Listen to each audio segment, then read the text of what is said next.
Hey, everybody. As you know, this is Measure of an Episode.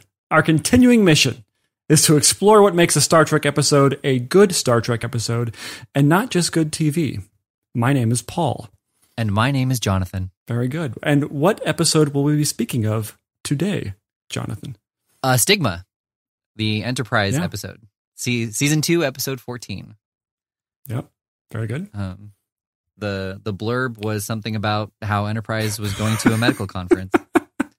I'll go ahead and read the blurb. Thanks. The Enterprise makes its way to a planet hosting the Interspecies Medical Exchanges Convention. Oh, convention, not a conference. Convention, yeah.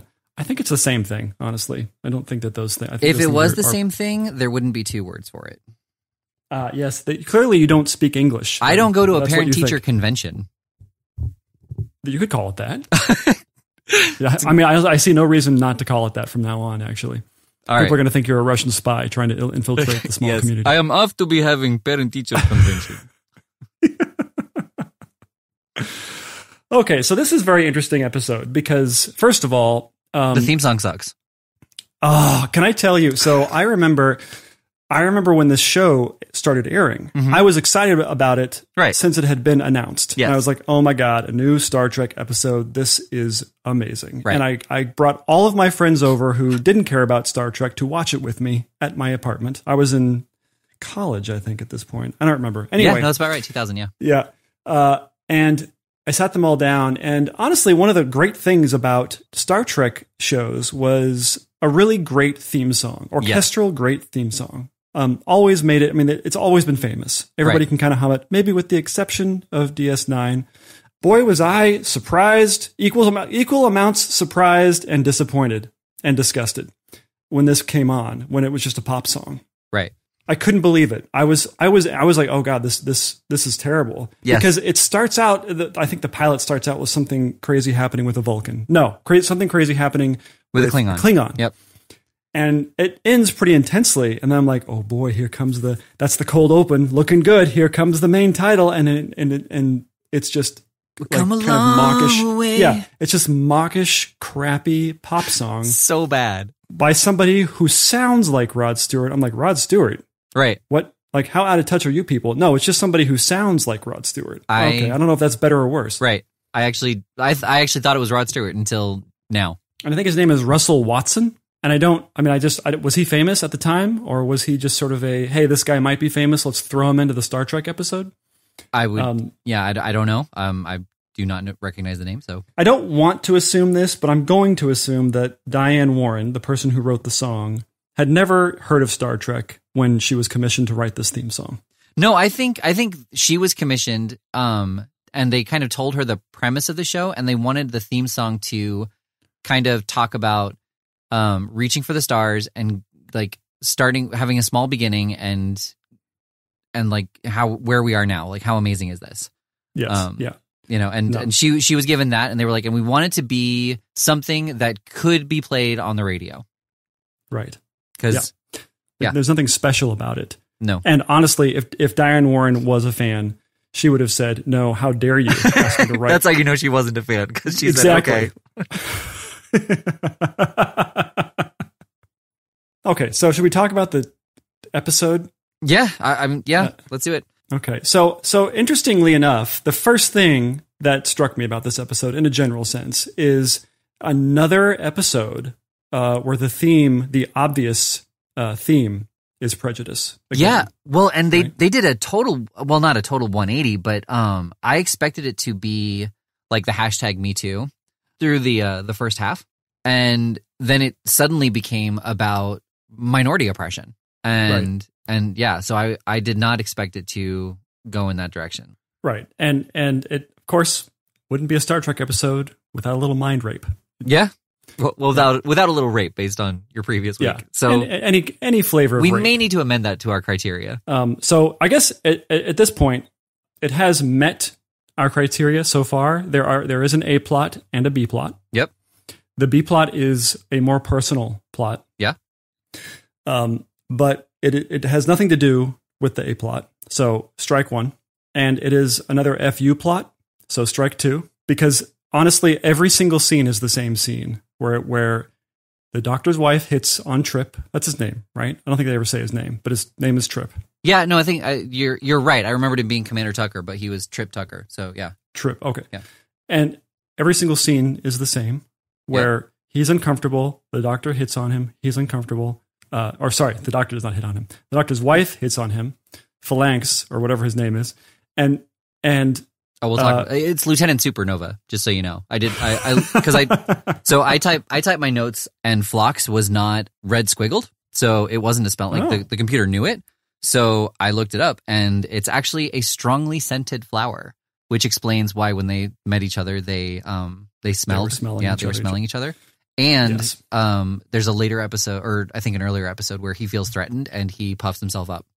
I do remember that. Yeah, I do remember that. So his name is just like, Captain like Captain Lightyear, Captain Convenient.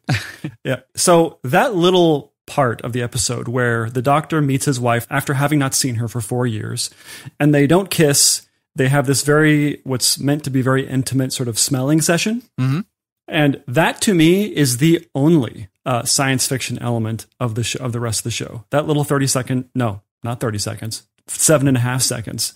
Yes, but I mean the fact that the disease comes from a mind meld. I suppose, but that's just a stand-in. I think we should make the distinction between a novel science fiction idea versus a stand-in for just another human thing. Like we were saying before on I can't remember, it was the DS9 episode where somebody's ship is broken and that's why they're sort of stranded on DS9. Uh-huh. That was a stand-in for their car being broken or their carriage being broken or their horse getting sick with the flu. It's just a stand-in. It could be anything, right? I think there's a big difference there. And just having a technobabble version of a car or a sickness, it's just space aids, right? That's all it was. Right. But then, I mean, by that same token, then the smelling of each other is just a stand-in for an affectionate greeting to somebody you haven't seen in a long time. I suppose, but it made sense from the cultural standpoint because of what happens later in the episode. They're taking the idea that another species does not have the same moral quandary of sleeping with somebody else's wife. Right. Now, I'm not saying it's good, but it is, to me, it was science fiction-y and not just a replacement or a stand-in. I feel like if we're going to say Phlox's greeting with his wife of smelling each other is sci-fi, then the fact that the disease can only be contracted by this subset of people, then that's also sci-fi. Mm. Well, because at least as far as I know, there's no disease that can only come from a specific subset of people on Earth. So in that sense, it would have to be sci-fi. It didn't seem like that was what it was about. It seemed more what it was about is the people in charge have a bigotry or a prejudice against another type of people and are too narrow-minded to appreciate their situation. That's what it read as to me. It didn't read as... Well, it read that way because Archer explicitly stated it that way. I don't know. Maybe you're right. I'm just thinking like in both cases, it's not very creative, right? Even if I will concede that they are science fiction ideas, it's boring. Well, yeah, I mean, but the idea isn't, is it a fascinating sci-fi idea? Is it a sci-fi idea? I don't know. Let's get to the end of the episode and see if I've changed my mind or if you've changed your mind. All right. Because I can't, it doesn't feel like a science fiction element, right? If you juxtapose next to the Next Gen episode where Riker has sex with a mono-sexed race. Right. That to me is sort of the same idea, but I felt like they executed it much more creatively. We can get into it later. Okay. When we go in 5 years, when we accidentally hit on that one. Right. Or next week. All right. So the thing that bothered me, just going from the end to the beginning, there was technobabble right away. Like within the first 30 seconds of the episode when they were talking about the microscope. I mean, maybe it's scientific terminology that I should know, but I didn't, and I was bored with what they were doing. Like, do you mean when the doctor's wife is talking to Trip about the microscope, or before that? Okay, and it was kind of like, I don't know if they weren't delivering it well. First of all, okay, I should say that the Doctor is like my favorite episode by a long haul in this show. He seems your favorite character. Yes. Okay. What you said episode? What did I say? Oh, he's my favorite episode. Well, in so this I was trying to think character. like, yeah, in the entire kneecap. Oh, you're having a stroke. Got it. What was I saying? He's your favorite character. Yeah. He delivers stuff so entertaining. Like, he's so entertaining to watch, right? I just want to hear him talk. It's sort of like listening to Spock talk. You want him to have all the lines. I don't know if that's because they give him all the good lines or if it's just he has a magnetism about it. Anyway, it's just fun to listen to. But the other people, it seems like they're just barely grabbing hold of all of that dialogue and able to spit it out without having to look down at the script. But it doesn't feel flowy. You know, it doesn't flow. It just feels like, oh, this technobabble is in here because it has to be in here because it's a Star Trek show. That could definitely be the case. I hadn't really considered the fact that like they struggle with the technobabble, so it's always like that could be part of where the stiltedness comes from. But having said that, I find the Doctor grating. Really? Yeah. Oh, I love him. I think his character is good. Like I love his like overall fascination and bemusement with the human race, and he just always has like this kind of smirk on his face. But the way he delivers his lines, when I say the way he delivers his lines, I mean the way he enunciates, like the fact that he will say it wouldn't be prudent, like, and he always puts those he always pops the syllables at the end. Right. And in your defense, I think that's kind of a him actor thing and not a character thing, because I think he acts like that in other shows that I've seen him in. Right. Oh yeah. No, I don't think it was a character choice. I think it's how the actor speaks. I think the reason he might be one of my favorite characters on the show is because there's not much else to be a favorite on the show. Like, they don't really give me a lot to work with. Right. And I know that she had very little on the show, but I really like Hoshi. She's good. Yeah, she's good. And then the other guy who came up, and he had his one scene with the Doc doing the Fargan sport thing. I like his character. I don't think as an actor he was really that strong, but I remember liking his character on the show. So I don't remember him at all. I don't even know what he's there for. Yeah, I don't remember his position, like his ranking. And the same thing with the British guy. I don't remember his ranking either. But it's funny. I really want him to be the Doctor because he's British. Right. And the guy on DS9 was a British guy who looks kind of like him, who was a doctor. Right. And so I immediately can't wrap my brain around that he is the security guy. He's the security guy. Every time. An interesting little sidebar about my viewing. This was the first time that my daughters have come in and watched with me. Yeah. That's fun. So they came in kind of right away when Trip was like, this is a bitch. They always walk in Yep. and the non-kid friendly elements of this show. Right. And was he rubbing anybody? No, but he was about to. I mean, he's sitting there trying to work on the microscope, and she's like getting all up in his business, being like, here, you just need to get closer and see this. And they're like, wait, isn't she married? Yes, she is. I'm very surprised they picked up on the innuendo. I mean, I feel like, because it was so subtle, I feel like maybe the scene should have gone on for 5 or 10 more minutes, because I don't think I was able to pick up on it otherwise. Yeah, no, they're very astute. Yeah. For being 10 and 8, I think also just how short those scenes were. I was really impressed by how well they picked it up. And then they said near the end of the episode, they were like, "Who's that guy?" And I said, "That's Archer. He's the captain." And they go, "He says a lot of bad words." What does he say? That's a bad. Did he say like hell or something? Yeah, he like said that? hell twice. He said to T'Pol, "Why the hell didn't you tell me?" And then in the doctor's quarters, he said, "Why the hell not?" And it was in that scene where they asked who he was, and they're like, "Yeah, he says a lot of bad words." Yeah, I suppose. I mean, I think at this point in TV land, hell is not a bad word. Right, but to go from the previous episode where Kirk says, "Go to the devil." Go to the devil. To you rotten smudge. Right. You impetuous cur. Cur? Yeah. Impetuous. How did you know my name? He did, right from the beginning, but we're not on that episode. Smacks him, he's like, Kang. Kirk, good to see you, old friend. Okay, nothing really happens in the B plot, right? Nothing. I don't even think by the end of the episode, it's actually unclear if they have sex. Does Trip have sex with the doctor's wife? No, not at all. Because Dr. Flock says it's a shame you didn't get to know each other better. Okay. That's too bad. That would have been way better if he did it. Right? Well, yeah. And then, I mean, same thing. He's like, well, it was very nice to meet you. And he just like, or she says something about how it was very nice to meet him. And he just kind of stands there staring off into space, like with that awkward, like freeze, you know? Yeah. Speaking of staring off into space, like to Pol, when this goes back to your like, your reluctant acceptance of being caught, you know, when the assholes are caught. Yes.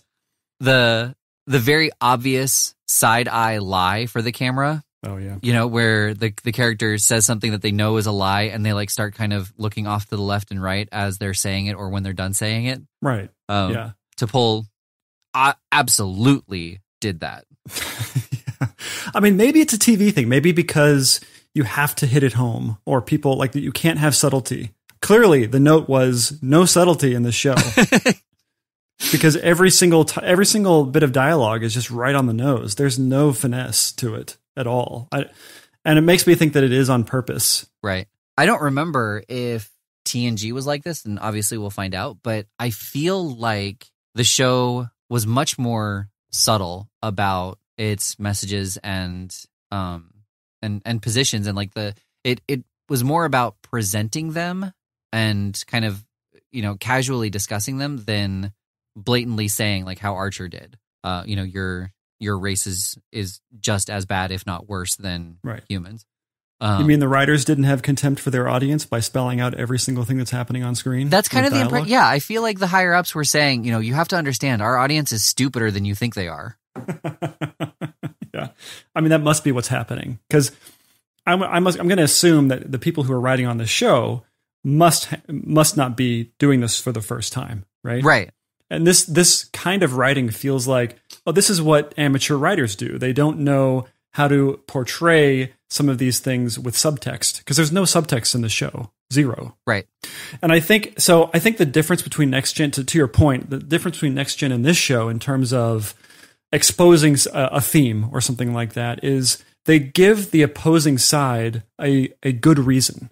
So in Measure of a Man, you know, you kind of almost agree with the guy who wants to take Data away, right? Yeah. You're like, that is a good point. And then you have at least a platform to have a debate about in that episode. Right. And I think that's the difference. Here, they just are bad guys. They're villains. Yeah. Yeah. No, there wasn't a supporting point on their side as to why they were trying to keep that minority position isolated or down. Yeah, and you could have easily written one line that would have done that. And given our current environment, obviously they didn't have this at the time, but that's a perfect position. You know, like all it takes is the full acceptance of it, and then you've got this widespread pandemic, and they're trying to isolate it to get rid of it. Yes, and just like that, you've got a much better script just with those few lines of dialogue.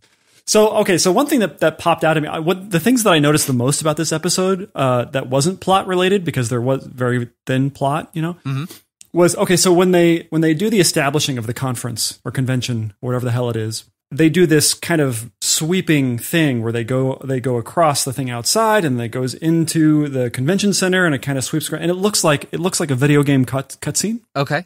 And I don't know how you're watching it. If you're watching on a big enough screen, you can see that there are like these little digital people walking around. Right. And it's crazy to me that this was on TV, because it looks like not just a video game cutscene, but a bad video game cutscene from the late 90s or something like that. I guess this was made in the late 90s, early 2000s. Yeah. Yeah. I can't believe it was on TV like this, because it's obviously fake. It's so obviously fake. And so that hit me as just like, oh, that's ballsy. At least they have some points for being ballsy, right? For putting in little effort. Yeah. Well, I'm sure it was hard to do, because, you know, back then it was expensive, and I think this was a pretty expensive show, right? Because they had Scott Bakula as the lead, which I was like, what are you doing? We don't need Scott Bakula. We don't need that. I mean, I know why they did it, but we don't need Scott Bakula. We need somebody who's like Picard, right? Like you need a nobody who just knocks it out of the park. But anyway, I'm biased. Did you notice it? I guess I didn't, but again, I was slightly distracted this viewing because of my girls. But but I will say one of the differences between technology now and technology then was it's basically already done, so everybody can plug into these things and grab it and tweak it and improve it. Whereas back then, everybody was still creating it, and so it could be that this was not necessarily the first time, but this was one of the first times where they had that kind of sweeping shot done, and they either pulled it from somebody else and didn't have the budget to improve on it, or they had to build it based on what the other people had done, and they just didn't have the budget to make it any better. So speaking to that, the technology, it's interesting. I want to bring up another thing that comes back, which is people standing very close to each other because it's not widescreen and you have to fit two people on the screen in TV. Uh-huh. So this show was shot on film. Yes. And when I watch it on Netflix now, it is in widescreen. Right. But it did not air in widescreen because this was pre-widescreen TVs when they were ubiquitous. I think they were still kind of fancy and expensive and new at this point. Oh, okay. So they did not shoot this with the intention of it being widescreen, which is only accentuated. It's super pronounced with everybody standing super close to each other. With having the sides on both. Exactly, because you have so much more room in the frame. Right. And because they've re-released it as widescreen, because they can go back and do that now, it's almost hard to watch. Like, why are they stand? Like, it's like nobody stands this close to each other. It's way more pronounced in the original series because people's TVs were very small, and they wanted to see Billy up close and personal. In the original series, the TV was set like that. Even now when we watch it, like those two sides where there is TV is black. So it doesn't have that extra atmosphere space where they're still standing that close to each other, whereas Enterprise absolutely does. Like, you have all of that room that you can see, and they're not using. Another thing that poked out at me, again, looking at more of the tone and the atmosphere versus the plot, I do like about this show that all of the uniforms, they resemble the NASA flight suits that astronauts wear. Right. It's that those blue things. I mean, they're a little bit more. They're less utility and they're a little nicer, but they look like NASA flight suits. And I thought that was a cool touch. Whoever thought of that. Yeah. And speaking of aesthetics, one thing that I saw that I thought was really cool was when the ship was orbiting the planet where the convention was being held. The ship was upside down. And yes, yeah. I thought that was a neat little subtle touch. Yeah, it's not just this two-plane universe that Next Gen existed on and Voyager seems to exist on. It's like ships can come from all space is 3D, and not everything is in a straight line like it is with cars. It was one of the best scenes in Next Generation was the last episode when the Enterprise D with the third nacelle comes up from the bottom and shoots through the whatever ship was there. I don't remember. We'll get to it. Yeah. That is going to be a fun two-parter. Yeah, right? Good things. I know. Yeah, it's going to be. Yeah. We're never going to get it because you said that, but I just, Or it'll be next week. So the last thing that I had on this episode was just kind of the seeing Scott Bakula, seeing Captain Archer doing all of these different things. Scott Bakula himself is just too soft. He doesn't have the rage that I feel like a commanding officer should have. Yeah, he lacks a sternness about him. He's kind of just folksy. Yeah, I mean, it was great to see in this episode, like, his loyalty to his crew. And I hope that stays. I hope he stays consistent, unlike other female captains we've seen. But I really I liked that aspect of him. He, like, when he was asked directly, "Did you know?" And he acquiesced to Paul and basically said, like, it seems she doesn't want to have this conversation anymore, or whatever he said. Instead of siding with the other guy to help her point even more. Right. I mean, it did kind of seem like the reason he brought it up was because he got his feelings hurt and not because he was angry that he was being lied to. It's like, why'd you lie to me? Right. Yeah. I'm your captain. Exactly. I thought we were friends. That's what it felt like. Yeah. Yeah, I can see that. Which again, and that was during the reprimand, which goes back to what happened with Picard with Geordi. He's like, you deliberately disobeyed the order. Dismissed. Oh, Geordi. At least he compartmentalizes the sternness so he can have some sort of rapport. I'm talking about Picard. Right. He compartmentalizes. But Bakula is playing a country doctor, right? A family country doctor. He'll show up and, like, he's got great bedside manner and everybody likes him. but you don't want him in charge of the starship. Well, I heard someone reference to him as he's like the dad captain. And I was like, that's a really good analogy where like, I like that. You know that he cares about you. And even when he's mad, like you're not really in trouble. All right. So getting back to the mind meld sci-fi aspect of it. Would you say, so the conflict wasn't even her disease then. The conflict was her being dismissed. The conflict was, it starts out as trying to find a cure, and that leads them down the path of them finding out about T'Pol's sickness, about Pinar syndrome. Oh, okay. I don't understand why she's staying silent about it having been space mind rape, because to me it would seem that it gives your sacrifice only carries weight if people know about the sacrifice. Otherwise, you're just another member of whatever terrible thing that they're purporting that you are. I think it only makes sense if you make a statement by saying, I don't have to be here, but I am here. Right. Well, and the captain kind of presented that to her. And she said she didn't want them to know that it had been forced. And she kind of said this to them, like it's a total double standard. If you were forced, we're going to try to help you. But if you got it by choice, then that's your own fault. Right. But her reasoning for not telling them, the only way that carries, she was making a statement. She was saying, I'm not going to take special treatment because I was forced. But she didn't tell them that. So they didn't know that. So it's not a statement. She was just going to sacrifice herself for no reason.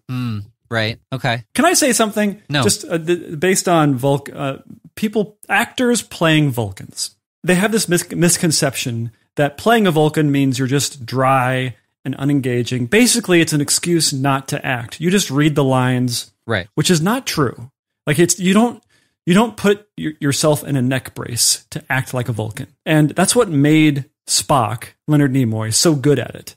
Is that there was some sort of gravitas that came with it, right? I mean, granted, in the show, less so. He was being a little bit more I'm an alien type of thing. Right. But when it came to the movies, it was super subtle and understated, but still a lot of depth.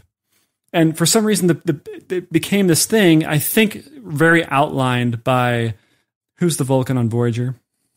Tuvok. Tuvok.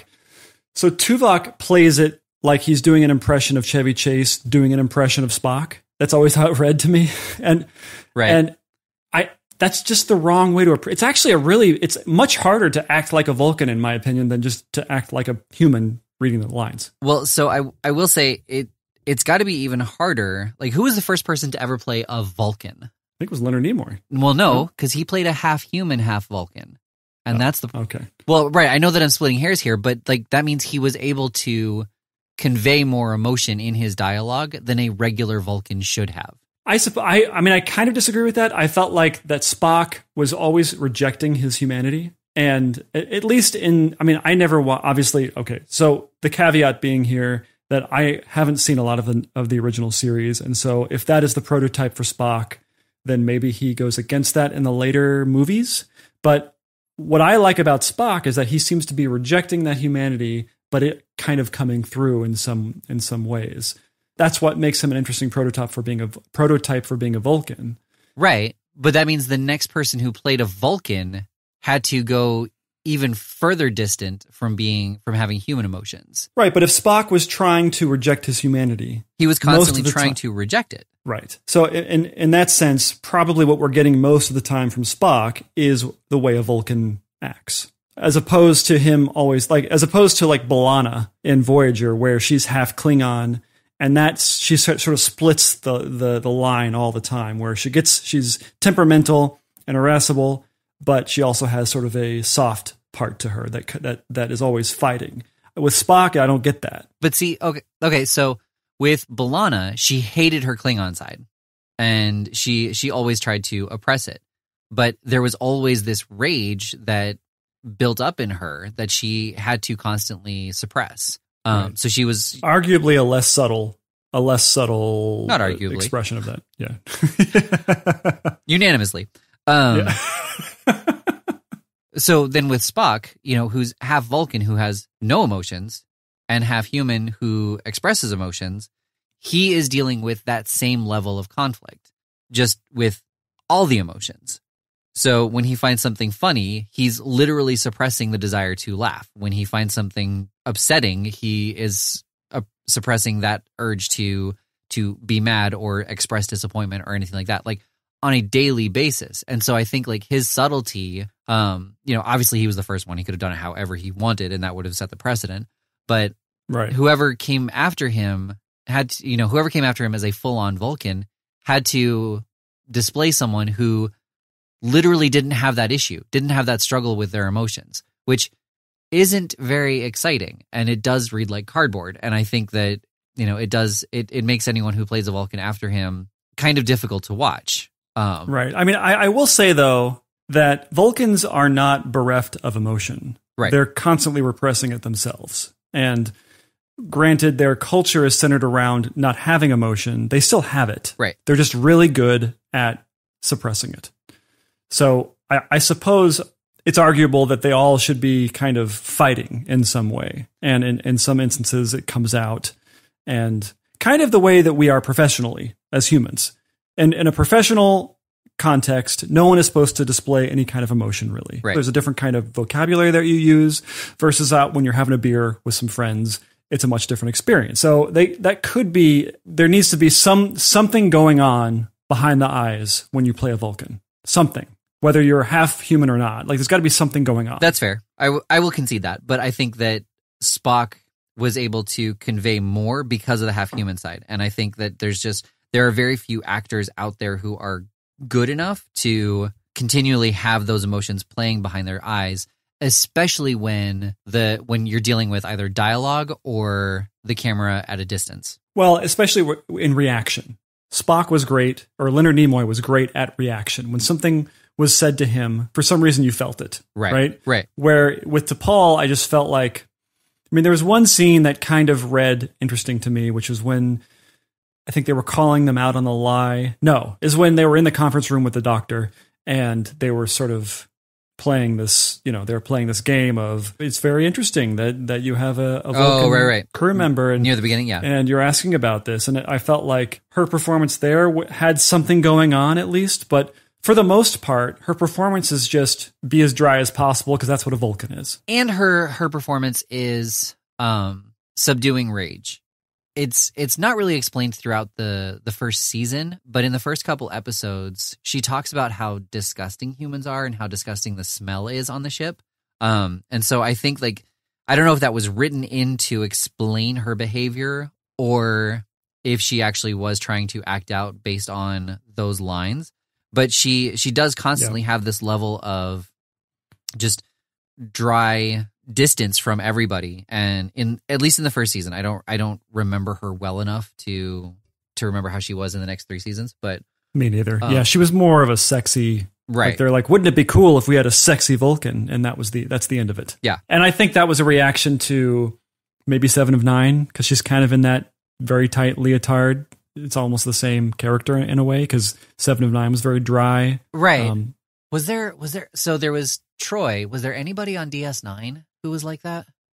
I think Dax was considered the sort of sex appeal character because she was, I don't know, they seemed to play her that way, but there was that kind of that off-center flavor they added that she's actually used to be a man.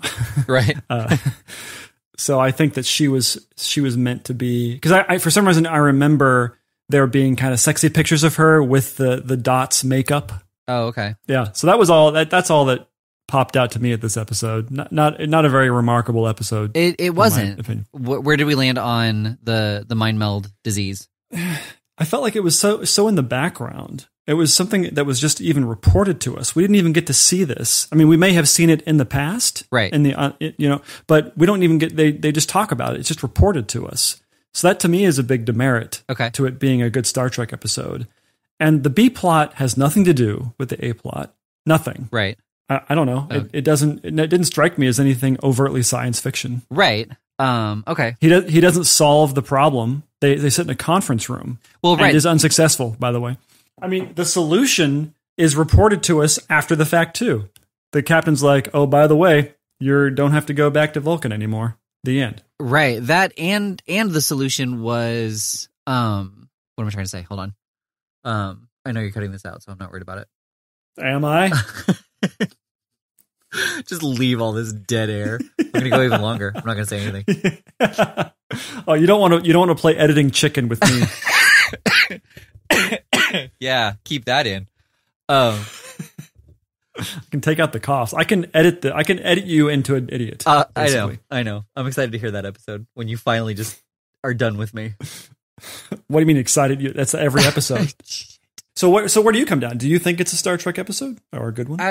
No, it wasn't a good one. The B plot. You're right. The B plot had nothing to do with the A plot. And it was nothing. Right. It was a zero plot. Every single scene it didn't even progress. It just, she's flirting with him and hitting on him. He's uncomfortable. The end. Well, yeah, like it didn't grow him as a character at all. Like he learned that that's how another culture does it, and he's like, yeah, that's not for me. He wasn't even gonna do it and then not do it. Right? Right. That would have been more interesting. Right. Like he was given the chance and he finally decided to go for it. And he was like, oh, I guess I didn't know that about myself. And then by the time he was like, I'll do it, she's gone. Yeah. That would have been way better. Right. You just rewrote it to be a better episode. But then that's what I was going to say. With the issue with T'Pol, like it still didn't resolve the two issues that were brought up. Like she was happy to take the consequence because they knew that she had the disease, but they didn't know that she was forced. And so she didn't want them to know that she was forced, which they then learned and then did not relieve her of her command. We ended up right back where we were. Yeah. Which is interesting too, because despite being episodic and kind of having to reset, they clearly are trying to do serial as well by having her be infected from a previous episode. Right. So it was this weird contradictory episode of trying to be serial while still resetting at the end. I hereby do not vote for it as a good Star Trek episode. Not enough happens. Okay, but was it a Star Trek episode? I don't think so. First of all, I don't think the A plot in this, which was the T'Pol thing, it felt like a B plot. Right. And it felt like, oh, they just cut out the A plot because some unknown, by accident. Through editing. Yeah. I didn't dislike the episode, so I would say it wasn't bad TV, but I will agree that it wasn't good Star Trek. It wasn't Star Trek. Yeah, it wasn't Star Trek. I mean, it left me wanting more, but not in a good way. Knowing the series, it left enough questions that I was intrigued to watch more. But, you know, unlike the original series where like I knew all the unanswered questions were going to be left unanswered. Right. And so I liked the characters enough to see what was happening more, and I liked what the story was to see more of what was going to happen with that. But this by itself, I would say, was not Star Trek. Shall we hit the random episode generator? Yeah, let's do it. Man, DS9. DS9 324. Shakar. Original air date, May 22nd, 1995. Wow. That must be a season closer. Is that a season closer? No, there's 2 more episodes after that. All right. When the first minister of the Bajoran provisional government dies, Kay Wynn is appointed to his duties and is about to be formally elected. Oh, Kai Wynn. That's right. He's a Kai. Sorry. Okay, I have no idea what this means. I just don't know enough about what's going on. Well, yeah, so Kai was a previous character who's shown up a couple times. And the Kais are like the religious heads of the Bajoran planet. They're kind of prophets. I wonder if that's the whole point between the Cardassians and that's got to be it. The difference between faith and military, because the Cardassians have a military rule and the Bajorans have a religious rule. I'm both impressed and disappointed that it took me this long to figure that out. Oh, you didn't know that? You barely remember what Bajor was. I didn't know what Bajor was at all. There's no barely. So the first minister of the government dies, and so the one who Kira, right? Yeah, Kira. Yeah, Kira Nerys. Yeah, you're right. Kira, that's right. Yeah. So Kira is a huge follower of this Kai, and he's appointed, and I think that he stays on DS9 as kind of a safety measure until he is actually elected.